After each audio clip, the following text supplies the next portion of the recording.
ಕೊಲೆ ಕೇಸಲ್ಲಿ ಪರಪ್ಪನ ಅಗ್ರಹಾರದಲ್ಲಿ 6 ತಿಂಗಳು ಕಳೆದಂತಹ ಬಳಿಕ ಪವಿತ್ರ ಗೌಡ ಬೇಲ್ ಮೇಲೆ ಹೊರಬಂದಿದ್ದಾಳೆ. ನಗುಮುಖದಲ್ಲೇ ಹೊರಬಂದ ಪವಿತ್ರ ಜೈಲಿನ ಗೇಟ್ ದಾಟ್ತಾ ಇದ್ದಂತೆ ಫುಲ್ ಖುಷಿಯಾಗಿದ್ದು ಕಂಡು ಬಂತು. ಆ ಬಗ್ಗೆ ಒಂದು ವರದಿ ಇದೆ, ನೋಡ್ಕೊಂಡು ಬರೋಣ.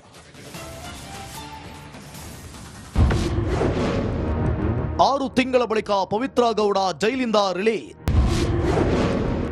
ದೇಗುಲಕ್ಕೆ ವಿಸಿಟ್, ಪಾಪ ಕಳೆದುಕೊಂಡ್ಲ ಸುಬ್ಬಿ. ರೇಣುಕಾಸ್ವಾಮಿ ಕೊಲೆ ಪ್ರಕರಣದಲ್ಲಿ ಪರಪ್ಪನ ಅಗ್ರಹಾರ ಸೇರಿದ್ದ ಪವಿತ್ರ ಗೌಡ 6 ತಿಂಗಳ ಬಳಿಕ ರಿಲೀಸ್ ಆಗಿದ್ದಾಳೆ. ಜೈಲಿನ ಗೇಟ್ ಆಚೆ ಕಾಲಿಡ್ತಿದ್ದಂತೆ ಪವಿತ್ರ ಫುಲ್ ಖುಷಿಯಾಗಿದ್ದಾಳೆ. ಅಲ್ಲಿಂದ ಕಾರಲ್ಲಿ ಹೊರಟ ಪವಿತ್ರ ಹಾಗೂ ಕುಟುಂಬ ತಲಗಟ್ಟಪುರದಲ್ಲಿರುವ ಮುನೇಶ್ವರ ದೇಗುಲದಲ್ಲಿ ಪೂಜೆ ಸಲ್ಲಿಸಿದ್ರು.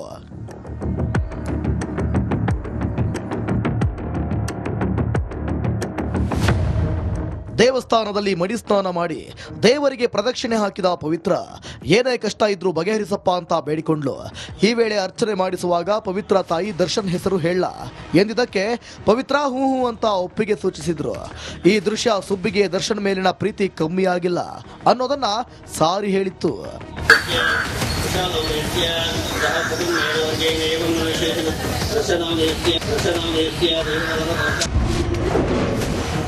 ಪವಿತ್ರ ತಾಯಿ ದರ್ಶನ್ ಹೆಸರು ಹೇಳಿದ್ಯಾಕೆ?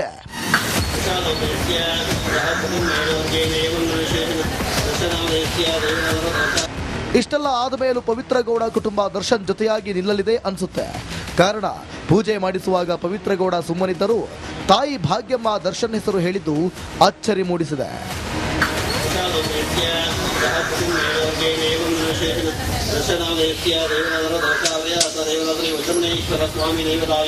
ದೇವಸ್ಥಾನಕ್ಕೆ ಹೋಗಿ ಪಾಪ ವಿಮೋಚನೆ ಮಾಡಿಕೊಂಡ ಪವಿತ್ರ ತಲೆಗೆ ನೀರು, ಬಟ್ಟೆ, ಚಪ್ಪಲಿ ಬಿಟ್ಟ ಸುಬ್ಬನನ್ನ ಬಿಡಲು ಮಾತ್ರ ಮನಸ್ಸಿರಲಿಲ್ಲ.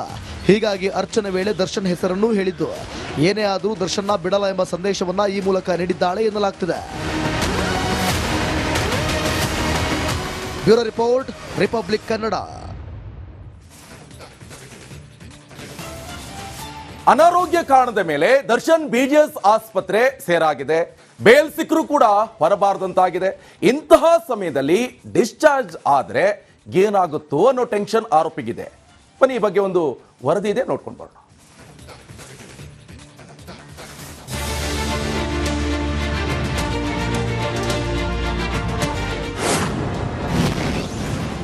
ಜಾಮೀನು ಸಿಕ್ಕರು ಡೀಗಿಲ್ಲ ಜಾಲಿ ಜಾಲಿ. ಆಸ್ಪತ್ರೆಯಲ್ಲೇ ಆರೋಪಿ ದರ್ಶನ್ ಲಾಕ್.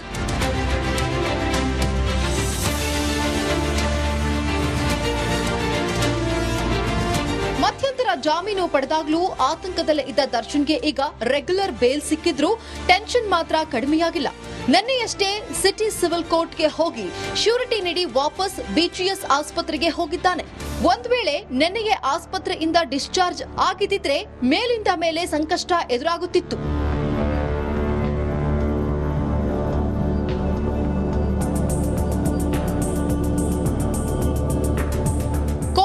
ಅನಾರೋಗ್ಯದ ಕಾರಣ ನೀಡಿ ಮಧ್ಯಂತರ ಬೇಲ್ ಪಡೆದಿದ್ದ ದರ್ಶನ್ಗೆ ಇನ್ನೂ ಆಪರೇಷನ್ ಆಗಿಲ್ಲ.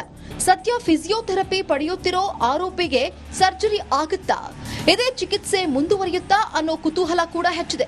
ಕಳೆದ 45 ದಿನಗಳಿಂದ ದರ್ಶನ್ ಆಸ್ಪತ್ರೆಯಲ್ಲಿದ್ರೂ ಹೈ ಬಿಪಿ ಕಡಿಮೆಯಾಗಿಲ್ಲ. ಹೀಗಾಗಿ ಬಿಪಿ ಕಡಿಮೆಯಾದ ಮೇಲೆ ಸರ್ಜರಿ ನಡೆಯುತ್ತಾ ಇಲ್ವಾ ಅನ್ನೋ ಚರ್ಚೆ ಕೂಡ ನಡೆಯುತ್ತಿದೆ.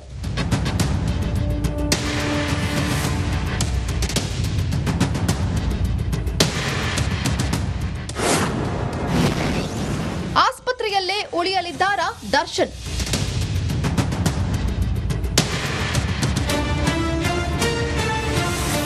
ಇಷ್ಟು ದಿನ ಅನಾರೋಗ್ಯದ ನೆಪ ಹೇಳಿ ರೆಗ್ಯುಲರ್ ಬೇಲ್ ಸಿಕ್ಕ ಕೂಡಲೇ ಡಿಸ್ಚಾರ್ಜ್ ಆಗದಿದ್ರೆ ಹಲವು ಅನುಮಾನಗಳು ವ್ಯಕ್ತವಾಗುತ್ತಿತ್ತು.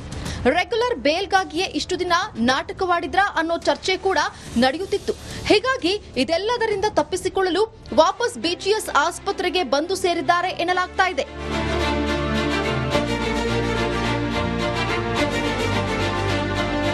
ರೆಗ್ಯುಲರ್ ಜಾಮೀನು ಸಿಗುತ್ತಿದ್ದಂತೆ ಆಸ್ಪತ್ರೆಯಿಂದ ಹೊರ ಬಂದಿದ್ರೆ ತಾನು ಹೇಳಿದ್ದೆಲ್ಲ ಸುಳ್ಳು ಅಂತ ಗೊತ್ತಾಗುತ್ತೆ ಎಂದು ತಿಳಿದಿದ್ದಾರೆ ಎನ್ನಲಾಗ್ತಿದೆ. ಅನಾರೋಗ್ಯದ ಕಾರಣ ನೆಪ ಮಾತ್ರ ಅಂತ ಗೊತ್ತಾಗುತ್ತೆ ಎಂಬ ಭಾವನೆಯಿಂದ ಆಸ್ಪತ್ರೆಯಲ್ಲೇ ಉಳಿದಿದ್ದಾರೆ. ಈ ಹಿನ್ನೆಲೆ ಇನ್ನೂ 1 ವಾರವಾದ್ರೂ ದರ್ಶನ್ ಆಸ್ಪತ್ರೆಯಲ್ಲೇ ಇರಲಿದ್ದಾರೆ ಎನ್ನಲಾಗ್ತಾ ಇದೆ. ಅಭಿಷೇಕ್, ರಿಪಬ್ಲಿಕ್ ಕನ್ನಡ, ಬೆಂಗಳೂರು. ಅನಾರೋಗ್ಯ ಕಾರಣದ ಮೇಲೆ ದರ್ಶನ್ ಬಿಜಿಎಸ್ ಆಸ್ಪತ್ರೆ ಸೇರಾಗಿದೆ. ಬೇಲ್ ಸಿಕ್ಕರೂ ಕೂಡ ಹೊರಬಾರದಂತಾಗಿದೆ. ಇಂತಹ ಸಮಯದಲ್ಲಿ ಡಿಸ್ಚಾರ್ಜ್ ಆದ್ರೆ ಏನಾಗುತ್ತೋ ಅನ್ನೋ ಟೆನ್ಷನ್ ಆರೋಪಿಗಿದೆ. ಬನ್ನಿ, ಈ ಬಗ್ಗೆ ಒಂದು ವರದಿ ಇದೆ, ನೋಡ್ಕೊಂಡು ಬರೋಣ.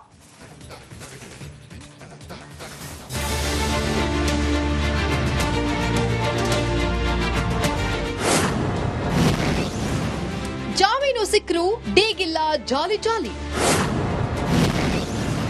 ಆಸ್ಪತ್ರೆಯಲ್ಲೇ ಆರೋಪಿ ದರ್ಶನ್ ಲಾಕ್.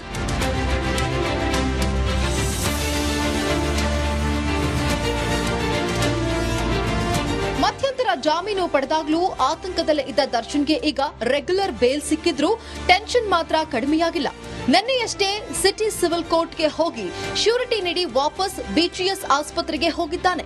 ಒಂದ್ ವೇಳೆ ನಿನ್ನೆಯೇ ಆಸ್ಪತ್ರೆಯಿಂದ ಡಿಸ್ಚಾರ್ಜ್ ಆಗಿದ್ದಿದ್ರೆ ಮೇಲಿಂದ ಮೇಲೆ ಸಂಕಷ್ಟ ಎದುರಾಗುತ್ತಿತ್ತು.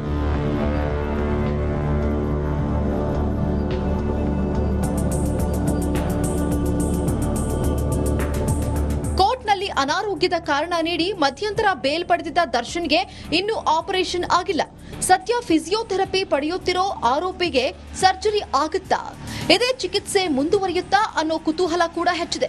ಕಳೆದ 45 ದಿನಗಳಿಂದ ದರ್ಶನ್ ಆಸ್ಪತ್ರೆಯಲ್ಲಿದ್ರೂ ಹೈ ಬಿಪಿ ಕಡಿಮೆಯಾಗಿಲ್ಲ. ಹೀಗಾಗಿ ಬಿಪಿ ಕಡಿಮೆಯಾದ ಮೇಲೆ ಸರ್ಜರಿ ನಡೆಯುತ್ತಾ ಇಲ್ವಾ ಅನ್ನೋ ಚರ್ಚೆ ಕೂಡ ನಡೆಯುತ್ತಿದೆ.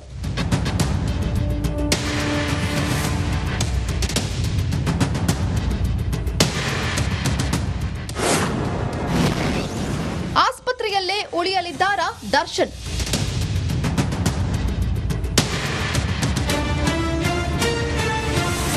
ಇಷ್ಟು ದಿನ ಅನಾರೋಗ್ಯದ ನೆಪ ಹೇಳಿ ರೆಗ್ಯುಲರ್ ಬೇಲ್ ಸಿಕ್ಕ ಕೂಡಲೇ ಡಿಸ್ಚಾರ್ಜ್ ಆಗದಿದ್ರೆ ಹಲವು ಅನುಮಾನಗಳು ವ್ಯಕ್ತವಾಗುತ್ತಿತ್ತು. ರೆಗ್ಯುಲರ್ ಬೇಲ್ಗಾಗಿಯೇ ಇಷ್ಟು ದಿನ ನಾಟಕವಾಡಿದ್ರ ಅನ್ನೋ ಚರ್ಚೆ ಕೂಡ ನಡೆಯುತ್ತಿತ್ತು. ಹೀಗಾಗಿ ಇದೆಲ್ಲದರಿಂದ ತಪ್ಪಿಸಿಕೊಳ್ಳಲು ವಾಪಸ್ ಬಿಜಿಎಸ್ ಆಸ್ಪತ್ರೆಗೆ ಬಂದು ಸೇರಿದ್ದಾರೆ ಎನ್ನಲಾಗ್ತಾ ಇದೆ.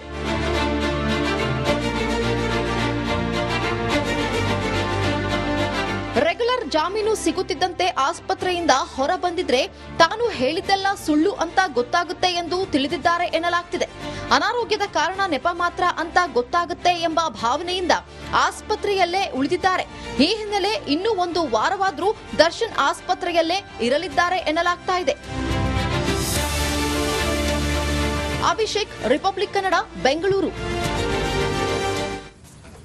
ನೋಡಿ, ಕೊಲೆ ಕೇಸಲ್ಲಿ ಪರಪ್ಪನ ಅಗ್ರಹಾರದಲ್ಲಿ 6 ತಿಂಗಳು ಕಳೆದಂತಹ ಬಳಿಕ ಪವಿತ್ರ ಗೌಡ ಬೇಲ್ ಮೇಲೆ ಹೊರಬಂದಿದ್ದಾಳೆ. ನಗುಮುಖದಲ್ಲೇ ಹೊರಬಂದ ಪವಿತ್ರ ಜೈಲಿನ ಗೇಟ್ ದಾಟ್ತಾ ಇದ್ದಂತೆ ಫುಲ್ ಖುಷಿಯಾಗಿದ್ದು ಕಂಡು ಬಂತು. ಆ ಬಗ್ಗೆ ಒಂದು ವರದಿ ಇದೆ, ನೋಡ್ಕೊಂಡು ಬರೋಣ.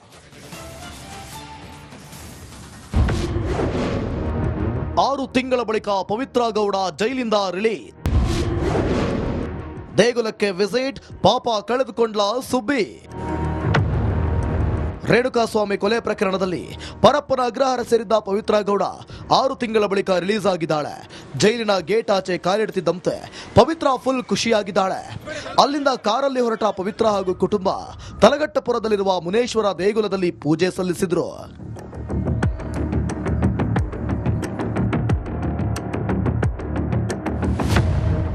ದೇವಸ್ಥಾನದಲ್ಲಿ ಮಡಿ ಸ್ನಾನ ಮಾಡಿ ದೇವರಿಗೆ ಪ್ರದಕ್ಷಿಣೆ ಹಾಕಿದ ಪವಿತ್ರ ಏನೇ ಕಷ್ಟ ಇದ್ರೂ ಬಗೆಹರಿಸಪ್ಪ ಅಂತ ಬೇಡಿಕೊಂಡ್ಲು. ಈ ವೇಳೆ ಅರ್ಚನೆ ಮಾಡಿಸುವಾಗ ಪವಿತ್ರ ತಾಯಿ ದರ್ಶನ್ ಹೆಸರು ಹೇಳ ಎಂದಿದ್ದಕ್ಕೆ ಪವಿತ್ರ ಹೂ ಅಂತ ಒಪ್ಪಿಗೆ ಸೂಚಿಸಿದ್ರು. ಈ ದೃಶ್ಯ ಸುಬ್ಬಿಗೆ ದರ್ಶನ್ ಮೇಲಿನ ಪ್ರೀತಿ ಕಮ್ಮಿ ಆಗಿಲ್ಲ ಅನ್ನೋದನ್ನ ಸಾರಿ ಹೇಳಿತ್ತು.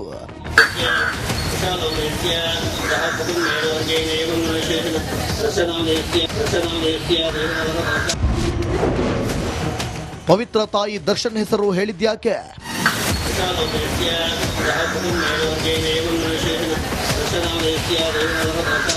ಇಷ್ಟೆಲ್ಲ ಆದಮೇಲೂ ಪವಿತ್ರ ಗೌಡ ಕುಟುಂಬ ದರ್ಶನ್ ಜೊತೆಯಾಗಿ ನಿಲ್ಲಲಿದೆ ಅನ್ಸುತ್ತೆ. ಕಾರಣ, ಪೂಜೆ ಮಾಡಿಸುವಾಗ ಪವಿತ್ರ ಗೌಡ ಸುಮ್ಮನಿದ್ದರೂ ತಾಯಿ ಭಾಗ್ಯಮ್ಮ ದರ್ಶನ್ ಹೆಸರು ಹೇಳಿದ್ದು ಅಚ್ಚರಿ ಮೂಡಿಸಿದೆ.